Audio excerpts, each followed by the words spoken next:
Vamos abrir nossas Bíblias no livro de Salmos 127.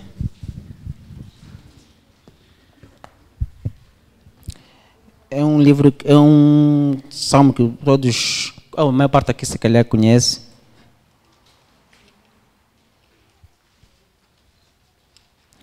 Vamos ler o 127 e o 128.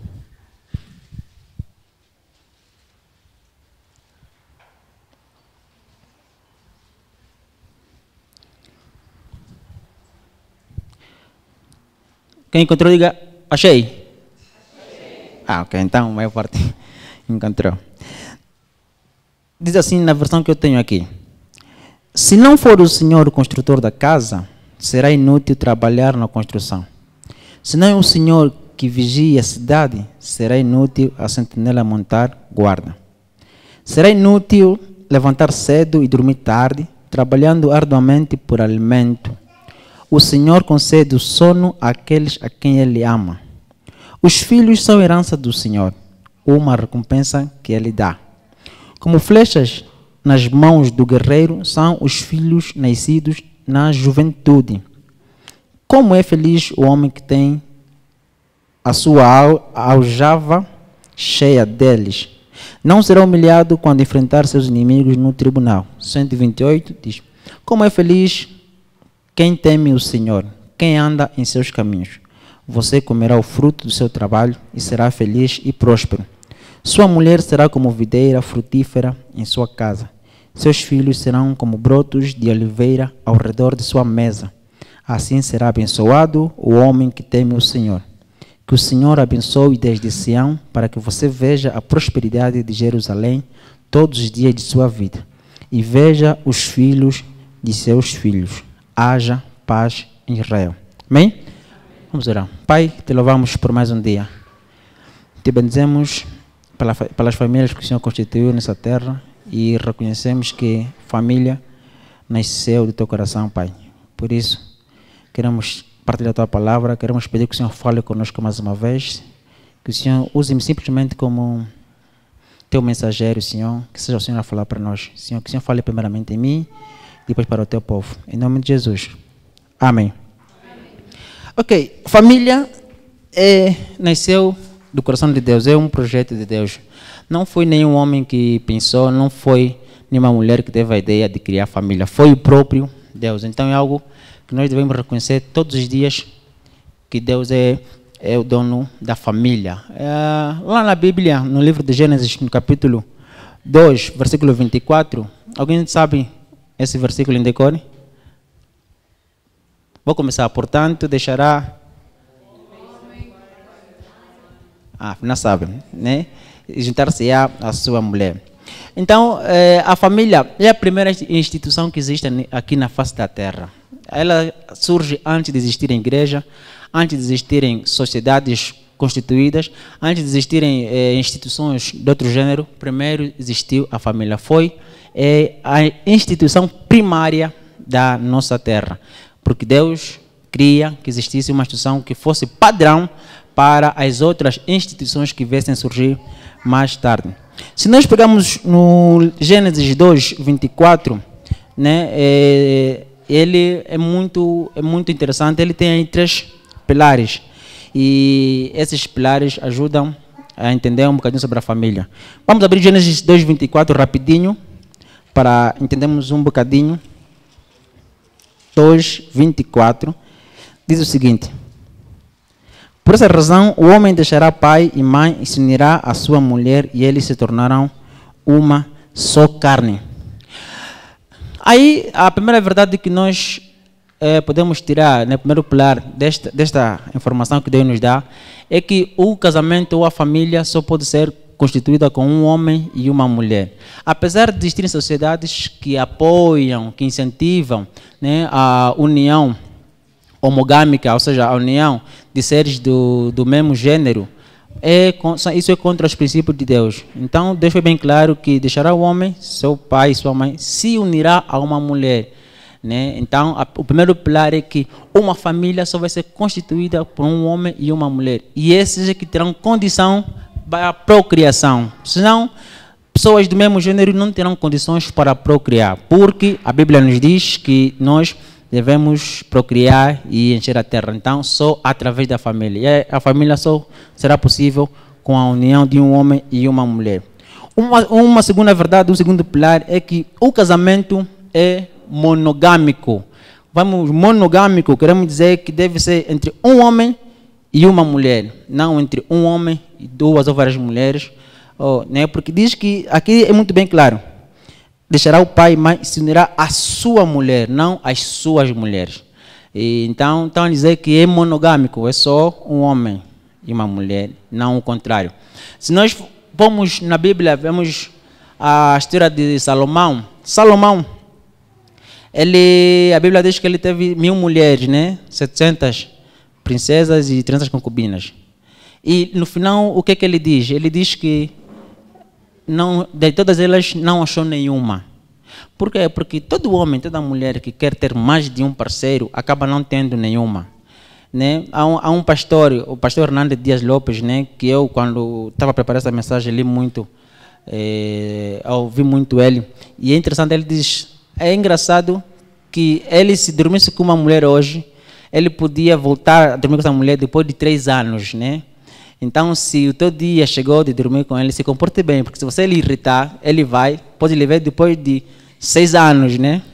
Então, você não podia irritar, não podia discutir, era só cumprir. Então, e nós podemos imaginar, nós que temos família, né? Nós temos uma esposa, você que tem um esposo, como é que é ter um marido hoje, depois de voltar a levar só depois de 3, 4 anos. Mas no final ele diz que não teve nenhuma mulher, não tem nenhuma mulher. Né?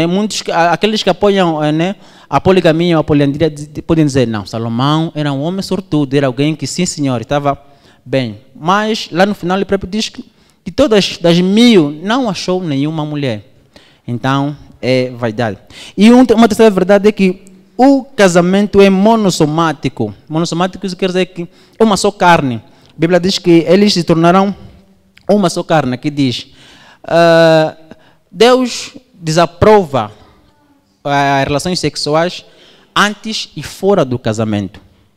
Né?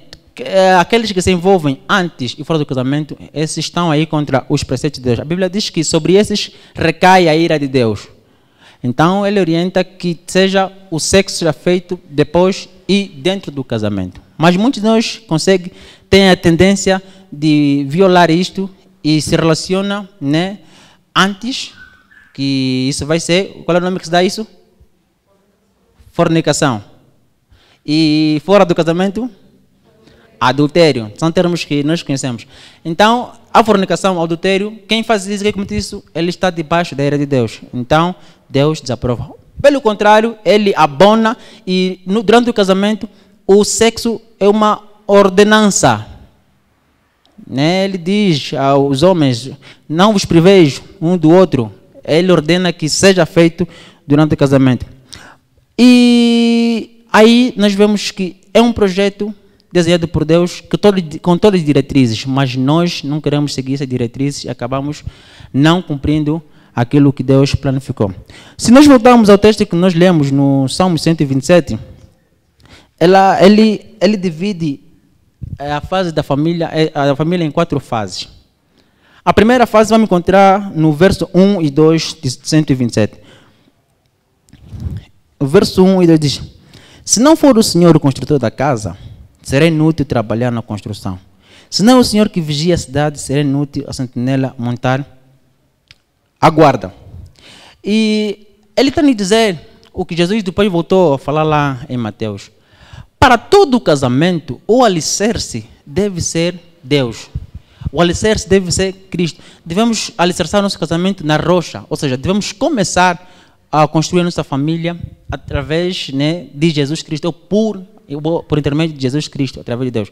Muitos de nós já presenciamos situações de famílias que você via, mas não é possível. O fulano e o cicrano, eles se amavam tanto, como é que se separaram? Já houve casos que vocês, não, o fulano e a fulana não estão juntos. Vocês, não é possível. Aquele casal que era exemplar. E muitas vezes isso acontece por quê? Porque este casal, eles não confiaram em Deus, eles confiaram nas suas forças, nas suas inteligências, nas suas capacidades humanas para a levar avante essa família? Se a família é um projeto de Deus, Deus é que sabe as diretrizes, Ele é que sabe como andar.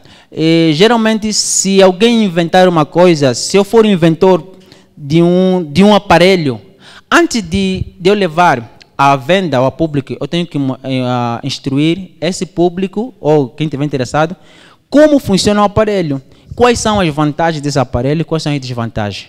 E então, para a família, se nós quisermos construir uma família, vamos pegar no autor, no idealista, naquele que constituiu a família, para nos dizer, a família deve andar assim, funciona assim, e aí vamos estar a alicerçar a nossa família em Cristo. Este é o primeiro passo que nós devemos ter em conta. E, infelizmente, muitos de nós, pegando aqui no versículo 2, confiam, eles têm mais tendência, têm prazer no ter do que no ser. Hoje o nosso mundo é um mundo muito consumista. Hoje a nossa sociedade é uma sociedade que muito vela pelos bens que você tem, que muito valoriza o que você tem do que o que você é. E em função disso, nós somos, muitos de nós, é chamado a trabalhar para ter mais. E acabamos vamos dando mais valor ao que nós temos e não ao que nós temos. E acabamos degradando, estragando as nossas famílias, a nossa sociedade. Hoje é muito comum os pais saírem de manhã, passarem todo o dia fora, chegarem de madrugada, e ele ainda justifica que não, é para o bem da minha família, para o bem dos meus filhos. Existem muitas famílias que foram desfeitas, por quê? Porque eles, ao se formarem, decidiram, vamos ter uma casa do tipo A, vamos ter um carro do tipo X. E para isso, eu preciso ter 2 empregos, você também se calhar 2 empregos, para nós conseguirmos alcançar esse sonho. E essas famílias acabam se calhar alcançando, conseguindo tudo aquilo que eles desejavam, financeiramente, materialmente, e lá no final acabam perdendo a família. Este pastor Hernandes Dias Lopes, ele conta que havia um casal que eles tinham uma meta, um objetivo de ter muito dinheiro, ter muitos empreendimentos durante 15 anos. E ele disse, ok, então temos que trabalhar. A mulher saía às 6 e trabalhava das 6 às 15. E o marido das 11 às 23. E depois de 15 anos, eles conseguiram ter o que eles queriam. Eles conseguiram alcançar a estabilidade financeira que eles queriam. Mas, depois disso, eles pararam e notaram que as pessoas com quem conversavam não eram o seu cônjuge. O cheiro que eles sentiam não era do seu cônjuge. As pessoas que eles mais conheciam não eram o cônjuge.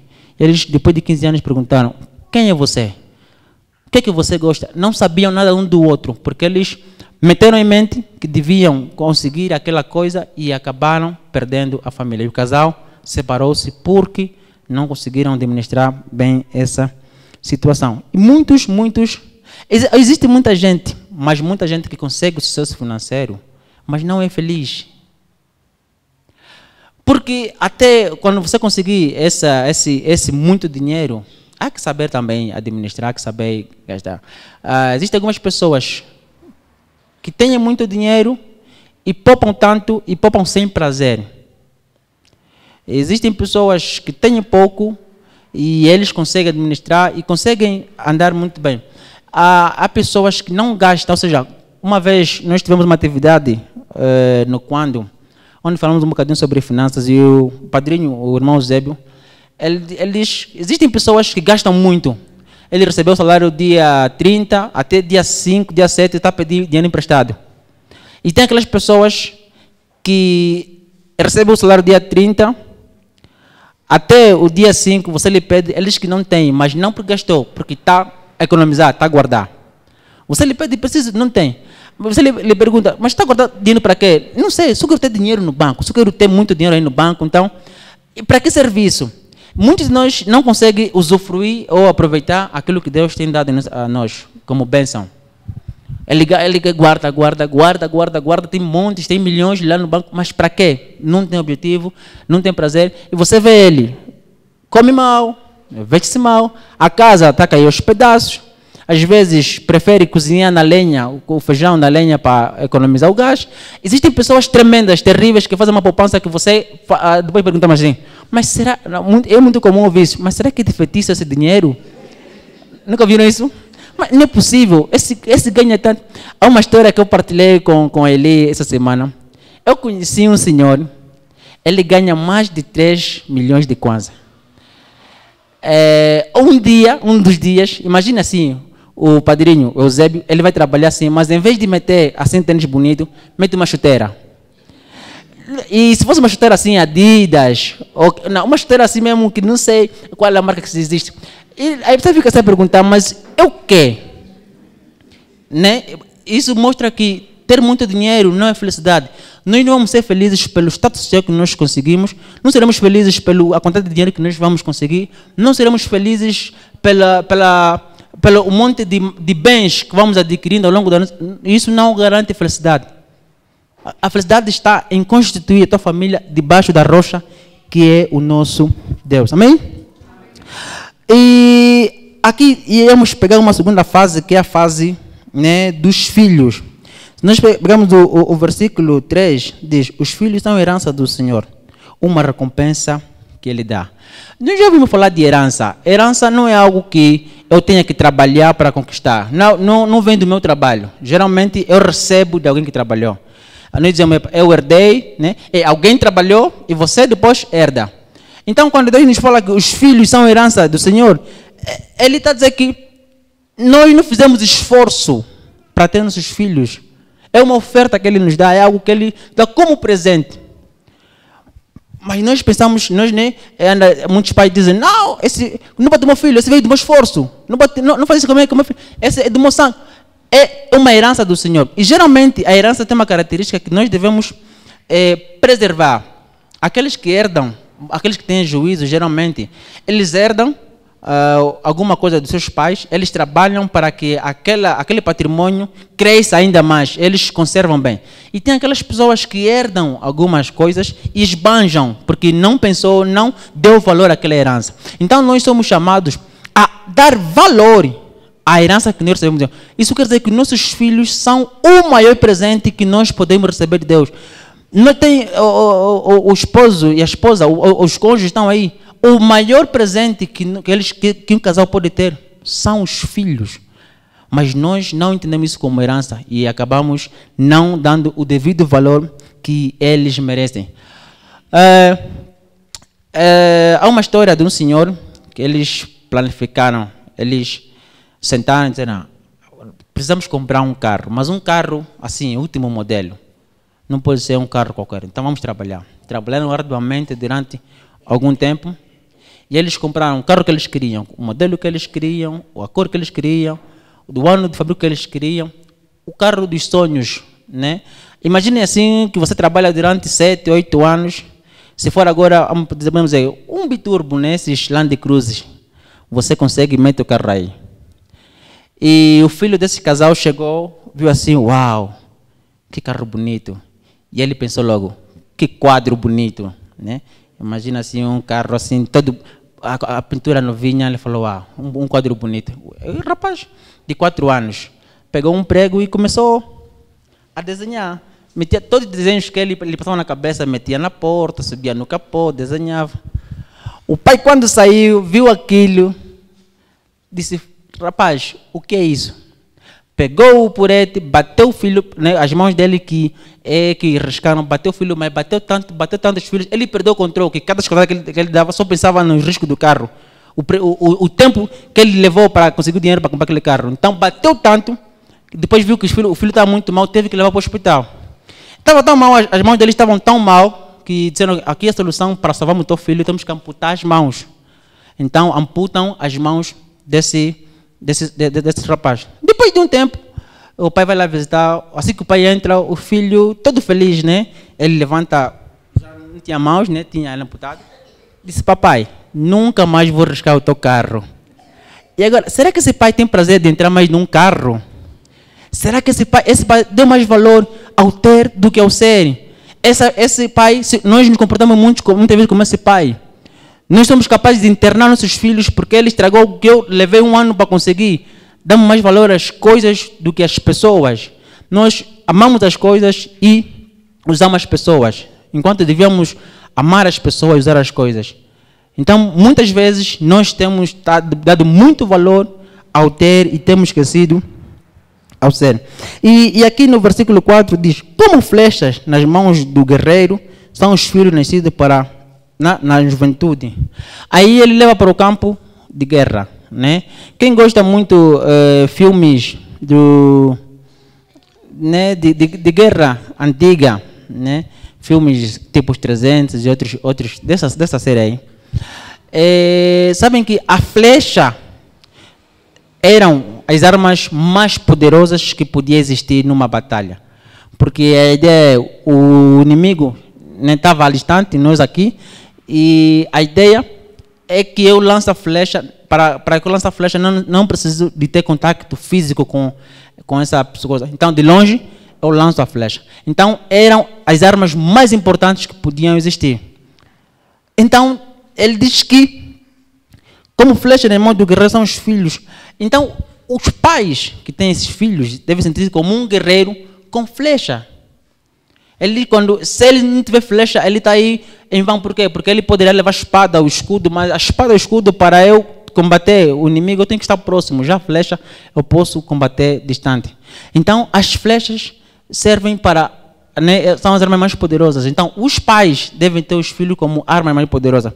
E algo interessante, quando nós falamos de flecha, é que o guerreiro, muito dificilmente, ele vai desperdiçar uma flecha. Né? Ou seja, para ir numa guerra, todo guerreiro, tem que ter uma flecha.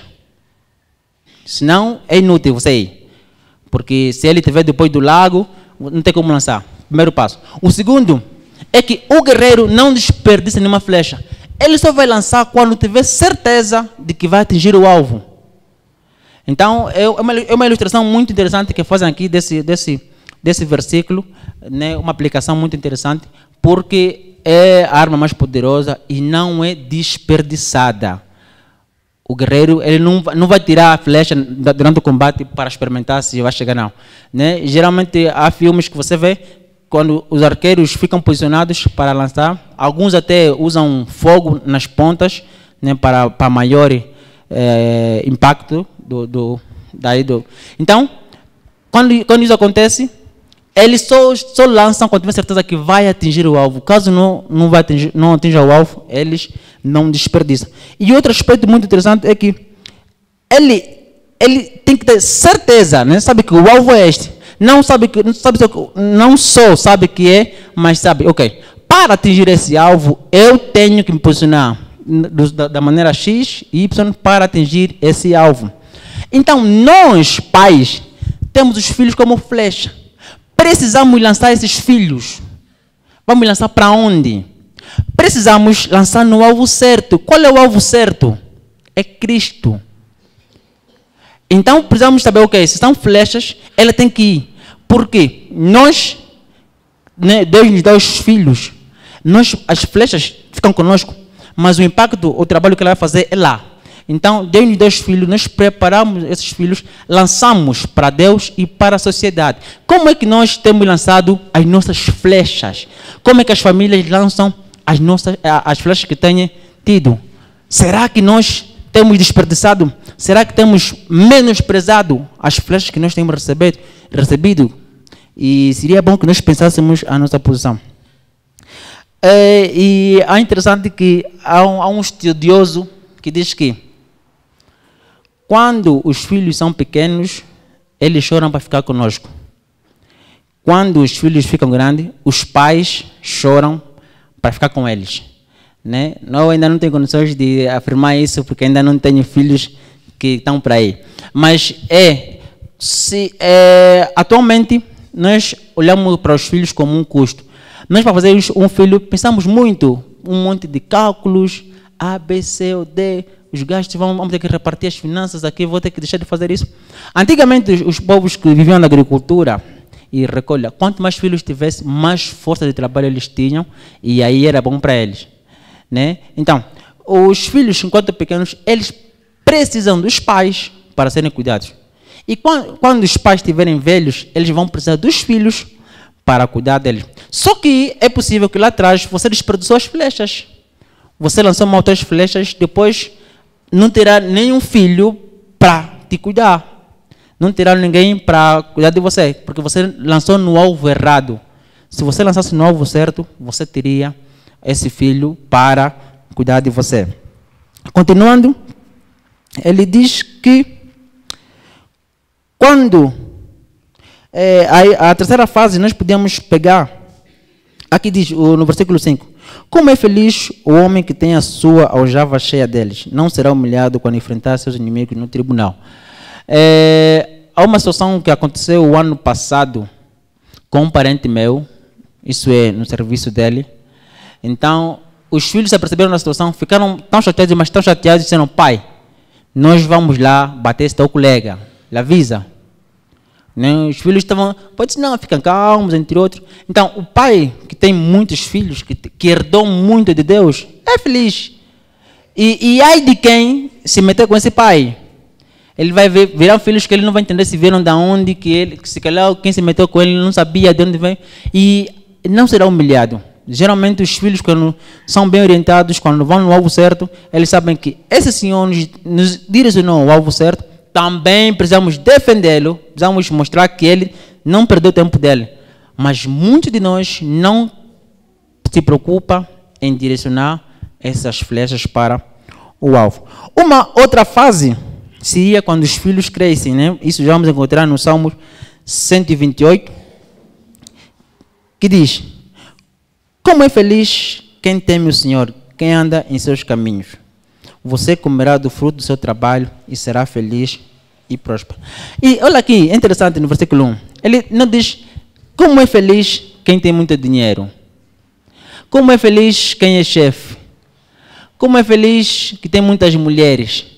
Como é feliz quem é governador, quem é presidente. Não. Como é feliz quem teme o Senhor. Quem anda em seus caminhos. Então está aí o segredo da felicidade. Você pode ter muito dinheiro. Pode ganhar muito, muito, pode ser o mais reconhecido, o mais elogiado, mas se você não temer ao Senhor, você não vai encontrar a felicidade. Você comerá do fruto do seu trabalho e será feliz e próspero. Hoje é muito comum, né, e alguma coisa errada, quando é feita muitas vezes, depois acaba não sendo algo normal. É muito comum falar de gasosa, a famosa corrupção. A vida está difícil. Eu quero ter muito dinheiro, mas trabalhando só não vou conseguir. Tem aquela máxima aqui do nosso país, não se fica rico com salário. Todo mundo, nós também já entramos nessa. Então, para ficar rico, aqueles que ficaram ricos tiveram que usar outros meios, também vou usar estes meios. Então, o trabalho fica de lado ainda. O que tal eu arranjar um dinheiro, arranjar um business que vai me dar uma obra, né? Hoje é muito comum, você diz que a obra X já foi paga, já foi orçada, foi paga, mas não arrancou. Porque provavelmente deram a uma empresa que nem existe, que devia fazer trabalho, que só recebeu o dinheiro. Então, existe muita gente que fica rica ilegalmente. E nós também, como cristãos, queremos seguir esse caminho. Porque aqui diz que nós vamos comer o fruto do nosso esforço, nosso trabalho. Mas muitos não querem fazer esse esforço, não querem fazer sacrifício para conseguir sustentar a sua família e acabam andando por caminhos que não devia seguir. E no versículo 3 diz, sua mulher será como videira frutífera em sua casa. Seus filhos serão como brotos de oliveira ao redor de sua mesa. A mulher na família tem um papel muito, mas muito, muito importante. A mulher, ela tem a capacidade de unir a família. Para aqueles que têm mais anos, mais experiência que eu, aqueles que também não precisa ter muita experiência. Um casal, quando atingir a maioridade, se morrer o marido primeiro, a mulher ainda consegue manter os filhos unidos até se calhar cada um constituir sua família. Se for o contrário, já é muito difícil. Se for o contrário, se morrer primeiro a mulher, dificilmente o homem vai conseguir manter esta família unida. Então, ele diz que a sua mulher será como videira frutífera, né, em sua casa, e seus filhos serão como brotos. E aqui algo muito interessante, o broto de oliveira ao redor da sua mesa. É muito comum, atualmente, ou desde sempre, as mulheres serem muito exigentes quanto aos homens, quanto ao uso da mesa para a refeição. Os homens são mais simples. Gostam de chegar, lhe serviram, pega uma bandeja, vai na sala, mete no joelho e come. Já as mulheres fazem questão de dizer: filho, arruma a mesa. Ela arruma, depois todos para a mesa. Por que nós devemos estar na mesa? É que na mesa é onde se resolve tudo. Na mesa é onde você vai saber como está a tua família, como está a tua esposa, o teu filho. É na mesa. Na mesa o que acontece? Se eu for irmão de Eusébio, e imagina que eu não falo com Eusébio, vai ser na mesa que vamos ter que nos olhar olho no olho. Mesmo que eu não falo, vamos ter que estar na mesa. Então, a mesa ajuda a manter a família unificada, a resolver os problemas. Né? E muitos de nós não gostam de estar na mesa. Ou foge de problema, não gosta de conversar, mas a mesa tem essa capacidade de nos ajudar a resolver muitas coisas mal entendidas. Na mesa você vai ver a expressão do filho, a expressão da esposa, a expressão do marido, e aí não tem como ele fingir. Então é muito importante, né? Quando os pais, né, cumprem bem a fase 1, que é o casamento, a fase 2, quando vêm os filhos, depois a terceira fase, quando os filhos vão crescer, quando eles vão se abrir, será muito mais fácil eles lidarem com essa situação se eles cumprirem bem as fases anteriores. A mesa é fundamental para a estabilidade da família. Então, se você ainda não tem o hábito de se assentar à mesa com a família, comece. E você vai ver que você vai ter uma estabilidade para a sua família. Aqueles que gostam de mesas grandes, mesas bonitas, não é capricho, né? Muito não é questão de decoração. É porque a mesa ajuda a manter a estabilidade da família. E a quarta fase, nós podemos considerar a fase dos netos. E assim diz. Vamos pegar o 4 e o 5. Assim será abençoado o homem que teme o Senhor. Que o Senhor abençoe desde Sião para que você veja a prosperidade de Jerusalém todos os dias de sua vida e veja os filhos de seus filhos. Uma família abençoada, unida e com valores, eles resplandecem a sua luz para os seus vizinhos, resplandecem a sua luz para os seus colegas, para aqueles com quem convive. Aqui no versículo 5 diz, se calhar na nossa versão diz outra coisa, mas aqui diz o seguinte: que o Senhor o abençoe desde Sião, para que veja a prosperidade para que você veja a prosperidade de Jerusalém todos os dias de sua vida. Ok, Deus, se você cumprir bem as fases que Deus diz para construir uma família, você vai ser uma bênção desde a tua casa e a tua família vai resplandecer para a vizinhança, né? Para os colegas, para os amigos, e eles vão ver, ok, vamos ser como essa família. Existem pessoas que dizem: Davi ganhou o mundo, mas perdeu sua família. Noé perdeu o mundo, mas ganhou sua família. Quem sabe Deus não quer que nós ganhemos o mundo através de nossa família. Não vamos seguir se calhar Davi nem Noé, mas estamos no mundo. Que tal procuramos ganhar este mundo através de nossas famílias? Se uma vez que família é um projeto que vem do coração de Deus. Muitos nós, infelizmente, não valorizam nem o seu cônjuge, muito menos os filhos, e depois vai para dar um bocadinho de valor lá nos netos. Por quê? Nós não nos esforçamos em saber o que é que o meu cônjuge gosta. Há uma história que você acho que já tenham ouvido, de um casal que eles só viviam os dois, eles compravam pão. Então, a mulher, o que é que fazia? Tirava o miolo e dava no marido, e ela comia a parte de fora. Durante 30 anos. Então, quando completaram 30 anos de casamento, então, eles falaram: hoje, como é um dia especial, 30 anos de casados, vou trocar. Hoje vou comer um miolo eu. Então, eles na mesa comerem, o marido diz: uau, hoje é um dia especial. Eu disse: por quê? Hoje estou a comer a parte que realmente eu gosto. Durante 30 anos comi a parte que eu não gostava.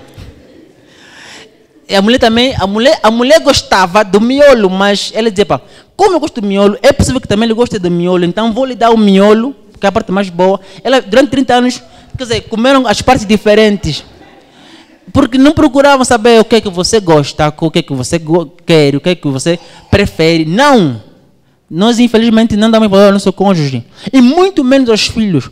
O maior presente que um pai pode dar num filho não é meter no melhor colégio, não é pagar viagem para ele. Não. É a maneira como você trata o seu cônjuge. Para uma família é fundamental. A maneira como o pai vai tratar a mãe vai definir como essa criança vai crescer em função da sociedade. A maneira como a mãe vai tratar o pai vai definir como é que a menina vai encarar a sociedade. Hoje muitos casais são desfeitos, muitas famílias são desfeitas. Hoje a sociedade não está boa porque as famílias não estão boas. Se as famílias estiverem boas, as sociedades também estarão boas. Uma vez que a família é a primeira instituição, é daí que surgem todas as outras instituições.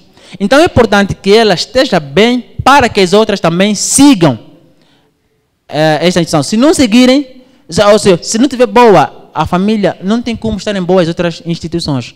Então, vamos rever como é que nós temos estado. E eu estava a falar dos netos, e esse pastor, eu gostei muito da mensagem dele, me tocou. E ele diz que netos, há quem define que netos é filho com açúcar. Né? Para quem tem netos, se quer saber essa experiência. Por quê? Porque existem aqueles pais. O que acontece? Ele era muito rancoroso, muito trombudo, muito rígido.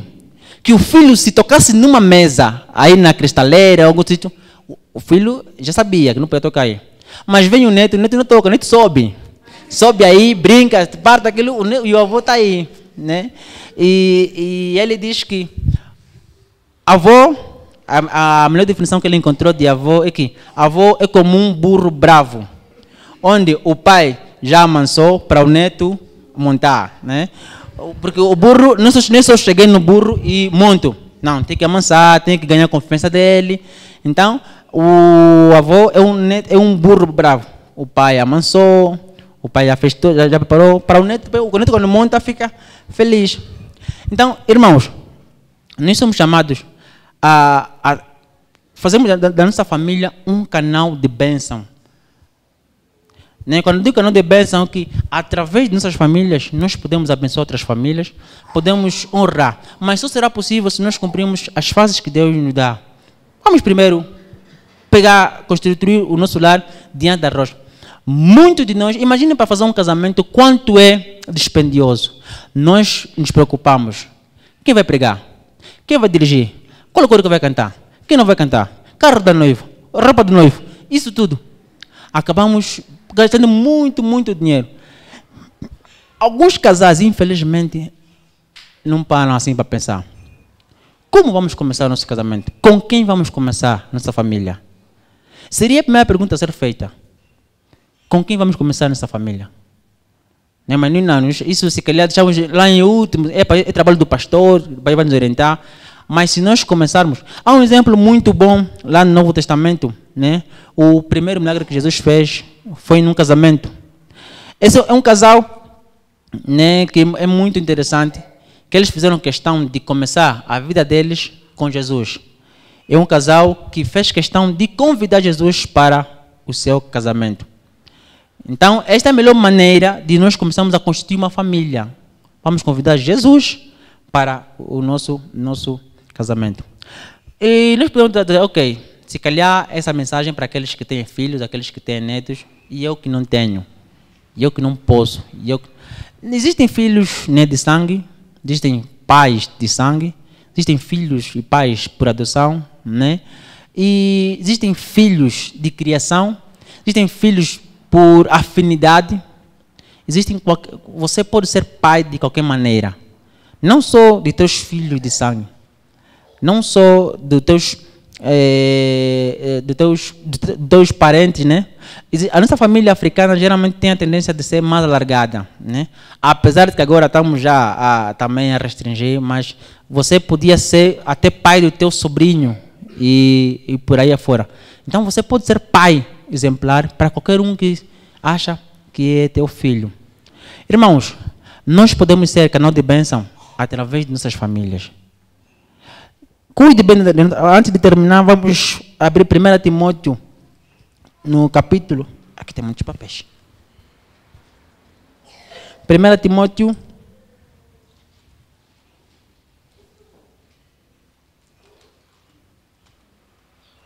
capítulo 5, versículo 8. Quem encontrou pode ler. Mas se alguém não tem cuidado dos seus, e principalmente da sua família, negou a fé e é pior do que o infiel. Amém? Eu nunca tinha analisado esse versículo como dessa vez. Se alguém não cuidar de seus parentes, especialmente de sua própria família, negou a fé. E é pior do que um crente. Quer dizer que aquele que não cuida da família nem deve ser chamado de cristão. Não pode. Nem nós dizemos que não, nós fazemos tudo. É Paulo aconselhando a Timóteo. Se pai ou mãe não cuida da sua família, nem é pior do que não é cristão. É a Bíblia falando. Para terminar, eu quero contar uma história do Senhor, né? Antes da história, esse ato que o irmão Zébio dirigiu aqui é muito importante que nós façamos assim, dia a dia. Que seja um exercício que não façamos por esforço, que nós possamos reconhecer quando alguém retribui alguma coisa, quando alguém merece aquele elogio. O senhor Jacob ele era casado com a dona Júlia. Eles tinham 2 filhos, Ricardo e Júlio. Ricardo era mais velhinho, Júlio era o mais novo e tinha 8 anos. Certo dia eles chegam da escola, à tardinha, e eles estavam a jogar bola. Então eles foram jogando. Júlio pega a bola, para a bola, e olhou para o mais velho, Ricardo. Disse, Ricardo, sabias que eu te amo e jamais quero me separar de ti? Ele olhou assim e disse, não faz isso. Homem, não fala essas coisas. Você imaginou, os amigos passam aqui, eu te amo. Vamos jogar bola, tira a bola. Vamos jogar. Ok, continuam a jogar. 19 horas, o senhor Jacob chegou estressado, bem cansado. Um dia terrível de trabalho. Assim que ele sentou no cadeirão, o Júlio chegou no pescoço. Papai, um abraço. Papai, sabia que eu te amo e jamais quero me separar de ti? Ele pegou o filho e meteu no chão. Moleque, homem não fala essas coisas. Quantas vezes eu vou ter que falar isso? 2 coisas o homem não faz. O homem nunca chora e não fala essa bobeira. Vai brincar, mas sai daqui. Aquela voz de estressado. E o filho vai aí, todo atrapalhado, vai para o quarto e ele começa a chorar. E a mãe fala para o outro filho, Ricardo, vai ver o teu irmão, está chorando. Diz, não, mas não está a chorar. E aí realça mais, né? As mães são algo muito incrível. Esse pastor ele diz que uma mãe, se o filho, ele pode ter 10 filhos, se um filho tiver a entrar, pela forma de andar e abrir o portão e falar, oh, aquele é o Eusébio. Não viu, basta vir. A mãe tem essa capacidade. A mãe até pode errar, chamar o nome, né? Fulano, porque são muitos, mas sabe não, aquele é o fulano. Aquele é o fulano. Então as mulheres têm um dom que só Deus é que capacitou elas. Então ele foi, a mãe disse, vai ver. O filho, não, mamãe, não tenta chorar. Ela vai ter com o filho, encontra ele no quarto, a chorar, assim nos joelhos. E a mãe pergunta, oh, será que você caiu? O que é que se passa contigo? Disse, não mãe, não caí, estou bem. Ele olhou para a mãe, mamãe, sabias que eu te amo e jamais quero me separar de ti? A mãe pegou ele, deu um abraço forte e disse, mamãe também te ama e jamais quer separar de ti. Então jantaram, 21 horas, todo mundo foi dormir, dormiram um bocadinho cedo. De madrugada, o Júlio levanta, vai no quarto dos pais, acende a lâmpada e fica assim a apreciar os pais. O pai, com aquele estresse, chegou cansado, lâmpada nas vistas. Oh, moleque! Você é doente, você? Que isso? Que brincadeira é essa? Vai dormir. A mãe diz, amor, calma, são coisas de criança, calma. Ele aí todo atrapalhado, foi e dormiu. Dia seguinte, todo mundo acordou tarde. A dona Joana foi para a cozinha, preparou o pequeno almoço para todos. O senhor Jacob vestiu a camisa, calçou. O Ricardo estava metendo a mochila e o Júlio não estava com eles. Dizendo, é por isso. Fica a falar, eu te amo. Fica aqui a acordar as pessoas à noite. Agora está aí. Ele foi para o quarto. Oh, moleque, levanta, puxou a coberta. Ele estava a dormir. Então ele disse, Júlio, gritou mais alto. Júlio, ele estava deitado. Ele estava assim, inerte, frio. Estava morto ele. A primeira coisa que veio na mente dele é o filho falando: pai, sabia que eu te amo? Ele gritou lá do quarto: eu também te amo. Mas já era tarde. Ele devia falar eu te amo quando o filho falou a primeira vez. A mãe sai de lá correr, volta, encontra o filho deitado. O outro irmão também chegou, eles deitaram. O irmão abre a mão do falecido e tinha um papel. E dizia o seguinte: noutra noite Deus falou comigo e disse que apesar de eu amar minha família, Deus vai nos separar. Ia me separar apesar de eu amar a minha família e ela me amar, vai nos separar. E eu disse: Deus, não quero que isso aconteça. Deus disse: vai acontecer. Como não sei o que vai acontecer, eu estou com medo. Mas, para que eu vá sem dizer, quero deixar claro algumas coisas. Ricardo, nunca tenha vergonha de amar seu irmão. Jamais se envergonhe de amar seu irmão. Mamãe, você é a melhor mãe do mundo. Papai, de tanto trabalhar, você esqueceu de viver. Você esqueceu de me amar. Eu amo a todos vocês. Júlio. Amém? Que Deus possa nos abençoar.